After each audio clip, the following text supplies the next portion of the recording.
Hey everybody, my name is Tyler Patterson. I'm an 18-year-old foreign exchange trader. I trade currencies within the foreign exchange market. I have a company called Powerhouse Investments LLC, and today what this video is going to be about is answering a question that I get a lot, which is how do I know when to buy and when to sell on the charts? And honestly, there is no simple answer. What I tell a lot of people is that trading is not the thing that I like the most about trading. Is there is no right or wrong answer, like how in math 2 + 2 is 4, right? Everything, is basically like in math logical. In trading, there is no right or wrong answer. In my opinion, it is whatever strategy, whatever way that you can become consistently profitable, that is your way of trading. Now, some people have, the same routine of trading. Some people don't want to come up with their own methods. They would rather just learn other people's methods or whatever case may be. I just feel like if you're consistently profitable, nobody can tell you that you're trading wrong because you got the money to show for it, right? So today I'm just gonna talk about one of the ways or one of the reasons why I became consistently profitable, and that is because of support and resistance, right? This is, something very basic. I think I talked about support and resistance before, but I don't think I went into in depth about it. So here's like another video. So,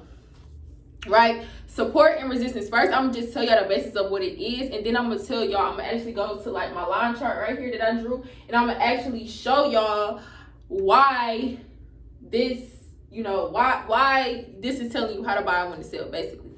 So support, right?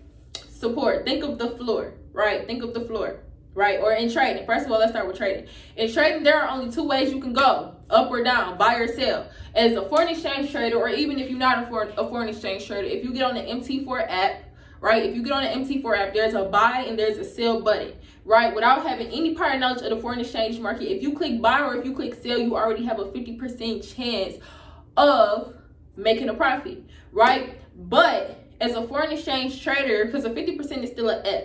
So as a foreign exchange trader, you want to be able to take that 50 to 80 or 90, or as high as possible, 99%, so that you could be consistently profitable and break bread for it, right? So buy or sell, right? That's the basis of everything, right? And so when you're thinking of support, think of the floor. Think of the floor supporting you, right? Think of you standing on the floor, right? Think of you standing on the floor. The floor is not caving in. The floor is not taking you out. There's not a big old hole in the floor that's making you sink down. You're standing properly on the floor. That is support, right? And we're going to take it to the charts in a minute, right? That is support. Now, think of resistance. Think of if you stretch your hands up high, you jump, you try to touch the ceiling, or you stand on top of your bed, you touch the ceiling. If you not in no band, on no trap house, nothing like that, you not flying through the ceiling, right? You gonna touch the ceiling and you gonna come back down, right? You gonna touch the ceiling, you gonna come back down. You not flying through the ceiling. That's not how gravity works. You not flying in the air. The roof or the ceiling is gonna bring you right back down. That is resistance, right? So think of that analogy when you're thinking about support and resistance, right? So we are going to transfer this to the charts. Now, one other major gem about trading is that I used this analogy before in one of my videos, but a lot of what traders do is notice past patterns or past behaviors of the charts to predict what is going to happen in the future. I used this analogy before in my videos. If you get cheated on 6 times, right, and you take that person back a 7th time, they might say, oh, I'm going to do better, I'm going to change my ways, blah, blah, blah. But it's always going to be a thought in the back of your mind, whether they cheating or not, that they still cheating. Now, whether they going to do it, that's up for question. Odds are they probably are. But, people change, etc., but you don't know. But I'm pretty sure you always going to have that thought in the back of your mind, oh, this motherfucker cheating, right? So we are going to transfer all that information that I just gave y'all onto the charts, right?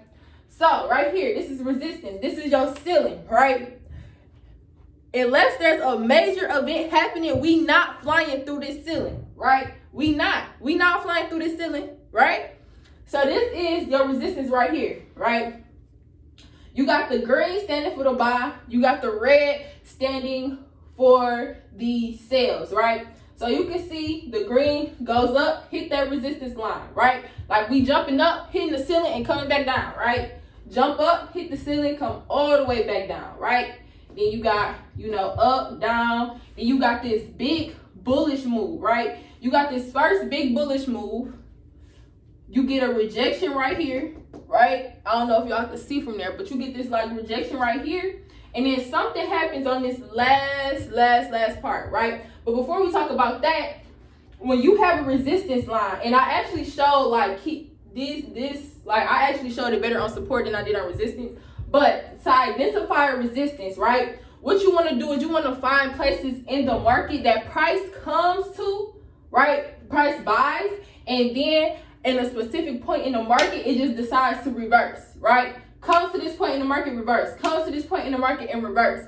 That's how you identify a resistance, right? That's how you identify a resistance point in the market. You find out where the market comes to a certain point, reverse. Comes to a certain point, reverse, right? So now that you've identified that, like with a 80-90% chance that, when the market gets right here, followed by your candlestick formations. I just started a series on candlestick formations. The first one that we talked about was the doji, right? That was like 2 days ago, 2 videos ago, right? So followed by your candlestick formations. You can't just say, I see this, I see resistance on the chart, so I know that if it hit this line, it's gonna sell. No, you have to study your candlestick formations. And like I said, I started a series on that. If you haven't watched my first video on it, you need to go find it. But I'm gonna go through like all the candlestick formations that I know so that you will know, right? But you have to wait for candles to close and all type of crazy stuff. But this is just like the first steps for knowing when to buy and sell.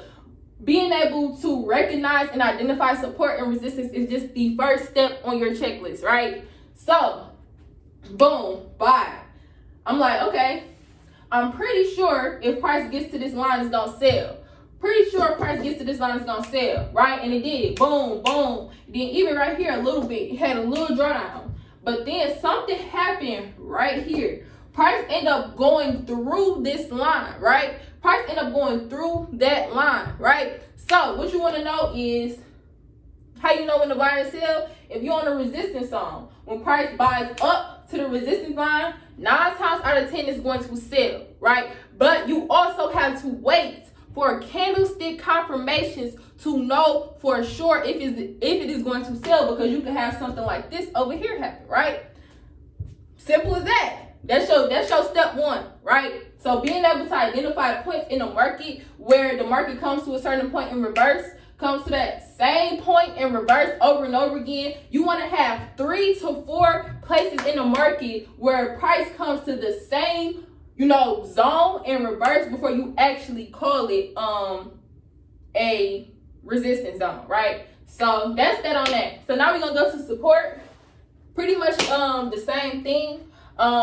You see right here, support. So support, like I said, is the floor. I'm not going through the floor unless something drastic happens, right? So this is where you're gonna be buying, right? You're gonna be buying at the support. The support is keeping you up. If I jump, boom, come back down. I'm not going through the floor. If I stump, I'm not going through the floor, right? So you see your support. It's holding you up. It's keeping you up, right?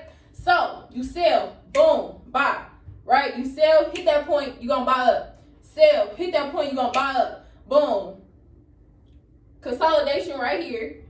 Then you bought up. Sell, buy up, right? Several points in the market where the market came to this point, price came to this support line and then reversed, right? So you want to identify points in the market where price came to a certain part in the market and then it reversed in that same area, right? Boom, do that, boom, boom, boom. Now we get right here, right?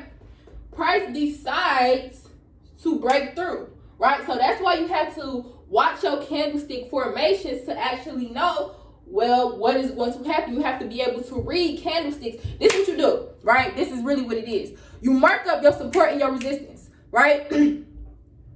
You only trade on your support and your resistance, right? You only trade on your support and your resistance. So everything in between is fluff, right? You don't trade in between. Once you find these key levels within the market, key level is just saying support and resistance at the same time. Once you find these key levels in the market, you only trade when price is at the key levels, right? And then you use your candlesticks, right? If you got the JCP app, use your candlestick formations along with the support and resistance lines to know if you are about to buy or if you are about to sell, right?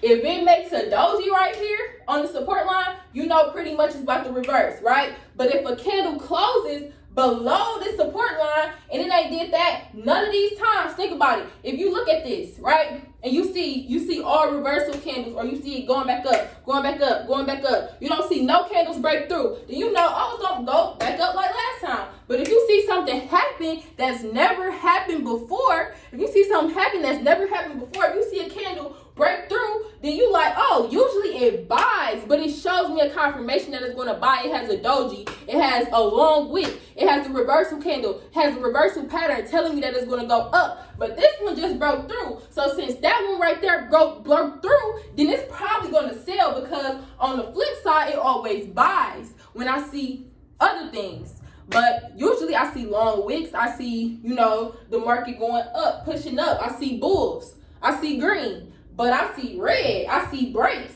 So clearly that means it's about to sell.